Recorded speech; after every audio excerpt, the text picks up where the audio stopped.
আমি জিজ্ঞাসা করতে চাই, আওয়ামী লীগ নির্বাচন কখন চেয়েছে?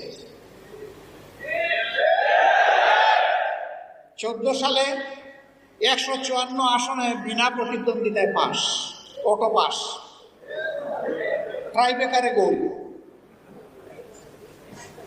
18 সালে ধৈর্য ধরতে পারে নাই, দিনের বেলা পর্যন্ত অপেক্ষা করতে পারে নাই, রাতেই খালাস।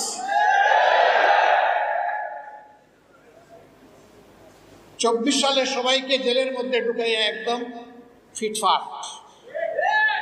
এখন ক্যান্ডিডেট খুঁজে পায় না কন্টেস্ট করার জন্য, দামি ক্যান্ডিডেট, দামি পার্লামেন্ট, দামি মন্ত্রী পরিষদ, দামি প্রধানমন্ত্রী, সব কিছুই দামি। যারা নিজেরাই নির্বাচনে বিশ্বাস করে না, তাদেরকে আবার আপনি নির্বাচনে আনবেন কিভাবে?